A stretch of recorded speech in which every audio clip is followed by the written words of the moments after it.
So with regard to agriculture, sir, there is one thing, sir, which I would like to bring to your kind notice, sir. Sir, this PACs, sir, primary agriculture cooperative societies, sir, they are primarily made for giving loans to their own members, which are farmers, sir. Sir, but now the section 36 of the APCS Act, sir, what it demands is that this tenant farmers, sir, tenant farmers should be mortgaging their immovable property, sir. Ala untene tenant farmer ki loan ivdaniki లేదు, sir. So this person is a member of the PACs, but this section 36 is forbidding him to give loan to the own member, sir. CCRC card unna sare, PACs cannot give loan to the tenant farmer, sir. So it is time that we should amend this section 36 so that PACs may be able to give loan to the own farmers. What about cooperative? Cooperative plus cooperative చూస్తున్న రెండు అగ్రికల్చరే కదా. అహ్మద్ బాబు గారు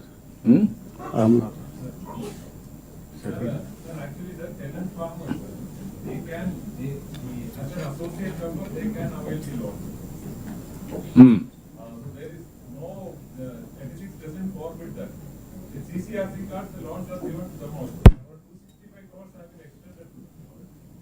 Sir, no, sir. Sir, the section 36, sir, they have to show some immovable property, sir, which has to be charged, sir.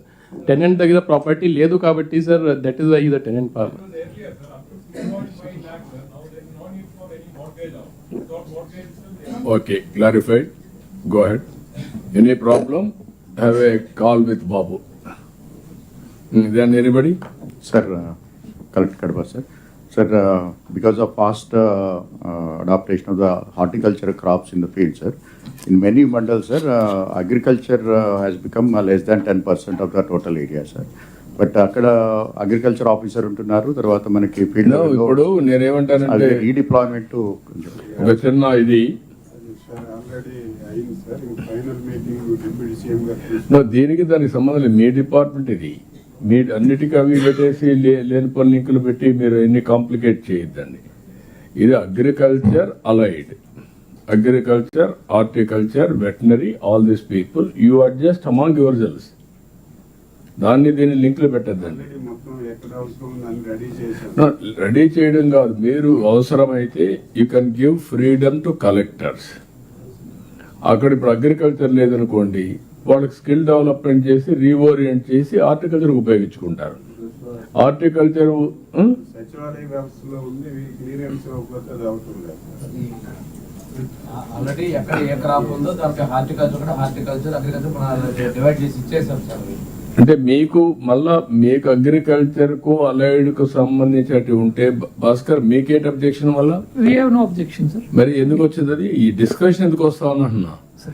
Even ministers are all talking, ఏదో మనం stand alone systems పెట్టి ఇన్నిసార్లు మనం collectors conference పెట్టి మీ అందరికి చెప్పినా కూడా all officers, all policy makers ఒక ప్లేస్ లో కూర్చొని మాట్లాడినా కూడా ఇంకా ఇక్కడ ఈ ప్రాబ్లం ఉంది, ఆ ప్రాబ్లం ఉంది, వీళ్ళు మా దగ్గరనే ఉండాలా, వీళ్ళు రాకూడదు పోకూడదు అనే బౌండరీస్ గీస్తే మీ పని ఎంత?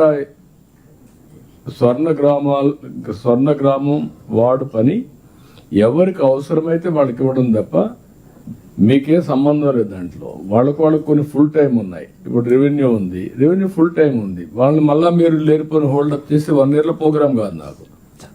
I'm spending whole my time, every month వెళ్తున్నా, నేను ప్రెస్టేజియస్ గా తీసుకున్నాను. మీరు మళ్ళీ పేర్లుగా దాన్ని హోల్డప్ చేస్తే ప్రాబ్లం వస్తుంది. ఇప్పుడు అగ్రికల్చర్ ఎప్పుడో చెప్పాను, అగ్రికల్చర్ రీఓరియంట్ చేయండి. సమాధి places there is no agriculture, 5%, 6% వచ్చేసింది. ఎందుకు వాళ్ళని పెట్టుకొని మీరు హోల్డ్ చేస్తారు? Convert them into horticulture and veterinary. ఏం చేయాలని వర్కౌట్ చేయండి. నెక్స్ట్ లెవెల్కి వెళ్లాల్సిన అవసరం, రీఓరియంటేషన్ జరగాలి. ఇప్పుడు ఉదాహరణకు కొన్ని ఇక్కడ పోలీస్ కానిస్టేబుల్స్ ఉన్నారు, మహిళా పోలీస్ ఉంది, మీ దగ్గర ఉన్నారు, వాళ్ళు ఎవరు ఉపయోగించుకోవడం లేదు. అనవసరంగా ఆ ఫోర్స్ని మనం వేస్ట్ చేస్తున్నాం. వాళ్ళు కూడా రేపు రాబోయే రోజుల్లో ఫెటిక్ వస్తుంది, ఏది నేర్చుకోరు, ఐడియల్ అయిపోతారు. Use them properly, minimum hours పనిచేసే పరిస్థితి రావాలి. నా ఉద్దేశం, will give freedom to collectors for redeployment of all office forces. అప్పుడు మనకు అకౌంటబిలిటీ 15% మీరు ప్రొడ్యూస్ చేయాలి కాబట్టి, స్వచ్ఛ భారత్లో మీరు కరెక్ట్గా ఇంప్లిమెంట్ చేయాలి కాబట్టి పీపీపీ కూడా పాజిటివ్ పబ్లిక్ పర్సెప్షన్ కూడా మీరే రెస్పాన్సిబిలిటీ ఇస్తున్నాం కాబట్టి you redeploy wherever there is a necessary district as unit. Rules క్లియర్గా ఉంటే సెకండ్ ఇప్పుడు ఏమవుతుందంటే కలెక్టర్స్ అలా కూర్చొని ఏదైతే ఆర్డబ్ల్యూఎస్కి ఇంజనీర్ కావాలన్నా అగ్రికల్చర్ హార్టికల్చర్ కావాలని ఇస్తున్నారు, కానీ మళ్ళీ వీళ్ళ నుంచి పెర్మిషన్ నేనేమంటున్నా ఫ్లెక్సిబిలిటీ ఇచ్చి 2 levels లో will coordinate. 1 level collectors, 1 level మనం పాలసీస్. ఇవి రెండు ఒక ఇన్స్ట్రక్షన్స్. రెండోది, ఇప్పుడు మీరేం చేస్తారంటే ఒక అవసరం అయితే హెచ్ఆర్డి మనం ఇన్స్టిట్యూట్ పెట్టాలి, రిక్రూట్ చేయాలి, ఇమీడియట్ గా స్టార్ట్ చేయాలి. చేసే ముందు ఆల్ డిస్ట్రిక్ట్ కలెక్టర్స్ కి ఫ్రీడమ్ ఇస్తున్నాం 28 జిల్లాల్లో. మీ జిల్లాల్లో ఎక్కడన్నా ఒక ఇంజనీరింగ్ కాలేజ్ ఉంటే, మంచి కాలేజ్ ఒకటి ఉంటే ఆ కాలేజీని పార్ట్లీ మీరు తీసుకొని ఇవ్వగలిగితే, లేకుంటే ప్రైవేట్ బిల్డింగ్ అని తీసుకొని you start your HR institute, district HR institute. అప్పుడు వీళ్ళందరూ రీఓరియంట్ చేయడం, కెపాసిటీ బిల్డ్ చేయడం, ఇంటరాక్షన్ కావడం, బ్రెయిన్ స్టార్మింగ్ రావడం, టెక్నాలజీలో సరిగా లేకపోతే చెప్పడం. ఇప్పుడు ఎటు మనం ప్లానింగ్ డిపార్ట్మెంట్ ఒక యాప్ తీసుకొచ్చి చాలా మంది కోర్సెస్ అయితే మన వాళ్ళు చాలా బాగా చేశారు. Online courses number 1. But online courses knowledge ఇస్తుంది తప్ప ఎప్పటికప్పుడు వర్చువల్ కాకుండా ఫిజికల్ గా కలిసినప్పుడు వచ్చే కాన్ఫిడెన్స్ దాంట్లో రాదు. మోర్ ప్రాక్టికాలిటీ ఫిజికల్ గా వస్తుంది. నాలెడ్జ్ ఎక్కడ వచ్చినా అడాప్టబిలిటీ ఎక్కడ వస్తుంది. మీరు పెట్టడం, మంచి ఫ్యాకల్టీ మెంబర్స్ పెట్టుకోవడం, మీరు కూడా వెళ్ళడం, మీ జిల్లా ఆఫీసులు పంపించడం, ట్రైన్ చేయడం, ఇవి చేస్తే డేటా ఉంది. డేటాలో మీకు అన్ని డెఫిషియన్సీస్ కానీ పాజిటివ్స్ కానీ అనలిటిక్స్ వస్తున్నాయి. How you are going to prepare all your officers next level for delivery. It may be GSDP, KPI or positive public perception or files clearance, everything, so that you train. కాబట్టి 2 decision తీసుకుంటున్నాం. Next నుంచి మీకు freedom. మీరు CS గారు ఒక direction ఇవ్వండి, దాని funds కూడా ప్రొవైడ్ చేస్తాం. జేఏడి కూడా క్లియర్ ఇవ్వండి. ఇక్కడ హెచ్ఆర్ ఉంటుంది, జిల్లాలోకి ఇస్తాం, వాళ్ళు ప్రిపేర్ చేసుకుంటారు. మూడోది, మీరు రియల్ టైం గవర్నెన్స్ ఏదైతే మనం చేస్తున్నామో వీళ్ళు కూడా జిల్లా లెవెల్లో ఒక రియల్ టైం గవర్నెన్స్ కింద డాష్ బోర్డ్ పెట్టుకొని ఒక 5-6 మంది టీం పెట్టుకుంటే అనలిటిక్స్ తయారు చేసి ఇచ్చే పరిస్థితులు వాడుకుంటారు. ఒక కంప్యూటర్ ఎక్స్పర్ట్ ని రియల్ టైం గవర్నెన్స్ లో మీరు కొంతమంది మనుషులు ఇస్తే ఒక 5-6 మంది ఉన్నారు, వాళ్ళని తీసుకోమంటాం. 5-7 మీరు సచివాలయం నుంచి కానీ జిల్లాలో ఉండేవాళ్ళు కానీ నాలెడ్జ్ ఉండేవాళ్ళు మీరు తీసుకొని కంట్రోల్ రూమ్ ఎస్టాబ్లిష్ చేస్తారు ఆర్టీజీఎస్ కింద. All data they will go through real time. ఒక కంప్యూటర్ ఆపరేటర్ కూడా 1-2 ఉంటే వాళ్ళు కూడా అవి చూసుకొని చిన్న చిన్న ప్రోగ్రామ్స్ అనలిటిక్స్ కూడా తీసుకొని మీకు గైడ్ చేస్తూ ఉంటారు కలెక్టర్స్ కి. దిస్ ఇస్ ది ప్రాబ్లం, ఇక్కడ ఉంది, మీకు ఏం కావాలను. అదే మరి ఎవ్రీ వీక్ మీరు ఒక 2 hours కూర్చొని మీ డేటా మీద మీరు అనలిటిక్స్ తయారు చేసుకోవాలి. What is happening. మేము ఇక్కడ రాష్ట్రం అంతా కూర్చొని ఎవ్రీ వీక్ ఒక 2 hours కూర్చొని నెక్స్ట్ ప్రోడక్ట్ ఏం రావాలో మేము ఆలోచిస్తున్నాం. Why can't think similar angles. ఇప్పుడు ఉదాహరణకు మీ దగ్గర వచ్చినప్పుడు డిఫరెంట్ యూస్ కేసెస్ మీరు తయారు చేయాలి. అవసరమైతే నాలెడ్జ్ మీ దగ్గర ఉంది, కింది వాళ్ళంతా ఆపరేషన్ పర్ఫెక్ట్గా జిల్లాలని చేసేది, నాలెడ్జ్ ఉంది, యూస్ కేసెస్ తయారు చేయడానికి టెక్నాలజీ కూడా అడాప్ట్ చేసుకోగలిగితే పర్ఫెక్షన్ వస్తుంది. ఇప్పుడు మేము కాలేజెస్, యూనివర్సిటీలో కూడా ఇప్పుడే భాస్కర్ గారు చెప్పినట్టు వైజర్ కానీ ఐబిఎం కానీ వాళ్ళందరూ కూడా ట్రైనింగ్ చేస్తున్నారు. One is AI algorithms, quantum algorithms, ఈ 2 కూడా తయారు చేస్తున్నారు. ఇవన్నీ తయారు చేసినప్పుడు వాళ్ళు కొన్ని లక్షల మంది, highest program in the world మన దగ్గర అవుతుంది.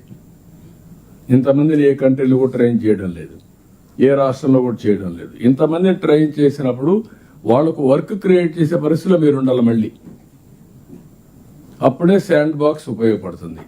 డేటా ఉంది, ఏ ఆల్గరిథమ్స్ నేర్చుకుంటున్నారు, నేర్చుకున్న వాళ్ళు ఉన్నారు, మీ దగ్గర నాలెడ్జ్ ఉంది. How to use all these things for preparation of use cases. That will be double game changer. అన్ని మేమే పంపించి మీరు ఫోటో స్టాటో లేకుంటే ఊరికే ఫాలో అవుతున్నట్టు కూర్చుంటే మీకు క్రియేటివిటీ రాదు, ఇన్నోవేషన్ రాదు. ఇన్నోవేషన్ మీ దగ్గర నుంచి రావాలి. మేము ఇచ్చేది ఓన్లీ క్లోజ్ ఇస్తూ ఉంటాం, మేము చేసే పని మేము చేస్తాం. మీరు యాడ్ చేస్తే వాల్యూ అడిషన్లో నెక్స్ట్ లెవెల్కి వెళ్ళిపోయేదానికి అవకాశం ఉంటుంది. అది కూడా వర్కౌట్ చేయండి. Next anybody want to say anything? Sir చిన్న సార్ సచివాలయం స్టాఫ్ని కలెక్టర్స్ చెప్పారు సార్. అంటే హెచ్ఓడీస్ కూడా అవసరమైతే కొద్దిగా మార్చుకునేది ఇవ్వండి సార్. నేను ఈ మధ్య సిఆర్డీకి దాన్ని తీసుకున్నాను సార్. మళ్ళీ వాళ్ళందరినీ బ్యాక్ పొమ్మని యాక్చువల్గా లెటర్స్ పెట్టారు, ఇన్ఫర్మేషన్ ఇచ్చారు. అంటే నేనేమంటానంటే మీరు ఎక్కడైతే క్రూషియల్ ప్లేసెస్ ఉన్నాయో అవి ఒకసారి భాస్కర్ గారికి చెప్తే Bhaskar will allot you. Remaining within the district ఉండేవాళ్ళు కలెక్టర్స్ దే విల్ రీడప్లాయ్. ఎక్కడైతే సర్ప్లస్ ఉండేది ఇక్కడ మీరు తీసుకోండి. Okay sir. ఒక జిల్లాలో తక్కువ ఉన్నారు, ఆ జిల్లాలు టచ్ చేయొద్దండి. ఇప్పుడు కొత్త జిల్లాలు ఉన్నాయి, కొత్త జిల్లాలు ఇప్పటికే స్టాఫ్ తక్కువ ఉన్నారు, మళ్ళీ వాళ్ళు తీసుకున్నారనుకో మీకు ప్రాబ్లం వస్తున్నట్టు. కాబట్టి సర్ప్లస్ మీరు తీసి వెళ్ళివ్వండి. వీళ్ళకొకటి ఇంకోటి ఏది అడిగారు మిమ్మల్ని R&B ఏదో అడిగారు అనుకుంటా. R&B ఒకటి అడిగారు సార్. R&B అడిగారు. పొల్యూషన్ కంట్రోల్ బోర్డ్ కొంత అడిగారు సార్. నేను కూడా అడిగాను సార్. అండ్ సెర్ప్ హౌసింగ్ కూడా సార్. సెర్ఫ్ అడిగారు. హౌసింగ్ ఒకటి అడిగారు. ఇవి ఎంతమంది ఉన్నారో చూసుకొని అంతమందిని ఇవ్వండి. Planning also, సార్ చిన్న planning submission sir. also we have said sir 270 ASOs, so that is surplus కూడా identify చేసాము. ఓకే, అవన్నీ ఒకసారి తీసుకొని ఎంతమందికి ఇవ్వగలుగుతారు ఇచ్చి మీకు ఎంతవరకు రేషనలైజ్ Sir, చేస్తారు. I'll bring the list to CS sir. Sir, CS sir can reallocate so that for all departments it can okay, be done at మీరు the central తీసుకొని level. ఒకసారి నాకు కూడా చూపించిన కావాలంటే అవసరం అయితే మీరు అలకేట్ చేసి ఫైల్ చేద్దరు. జిల్లాల్లో మాత్రం ప్రిన్సిపల్ కొత్త జిల్లాల్లో ఒకసారి రేషనలైజ్ చేయండి. రెండోది కూడా నాకు 2 years అయింది. అంతకుముందు కూడా జిల్లాలు కొత్తగా వచ్చి చాలా రోజులు అయిపోయినా కూడా కొన్ని జిల్లాల్లో ఇంకా పవర్స్ ఇవ్వలేదు. మనం అది కూడా ఇవ్వాలి. ఇప్పుడు ఎస్సీలు ఉన్నారు. నేను I'm clearing now every district ఆ డిస్ట్రిక్ట్ ఆఫీసర్ ఆల్ పవర్స్ ఇవ్వండి. ఇంకో జిల్లాకు పోయే పని లేదు. R&B ఈఈ ఉంటే ఎస్సీ పవర్స్ ఇచ్చేసేయండి. సో దట్ సీనియర్ మెంబర్ని పెట్టండి, ఎస్సీ పవర్స్ ఇవ్వండి, నెక్స్ట్ విల్ బి ప్రమోటెడ్. అట్లా వేరియస్ డిపార్ట్మెంట్స్ మళ్ళీ ఇంకో జిల్లా పోవడం ఇవన్నీ ఉన్నాయి. మూడోది GAD has to do one more homework. ఏ జిల్లాకు ఆ జిల్లా స్టాఫ్కి ప్రమోషన్స్ కానీ పోస్టింగ్స్ కూడా ఇప్పుడు లేవు. పాత జిల్లాకు పోవాలి. That is not correct. ఎక్కడో మీకు ఆ సర్వీస్ రెగ్యులేషన్స్ ఉంటే అవన్నీ కూడా సార్ట్ అవుట్ చేసి ఏ జిల్లాకు ఆ జిల్లాకు అడ్మినిస్ట్రేటివ్ కంట్రోల్ ఇవ్వకపోతే ఎవరు పనిచేయరు.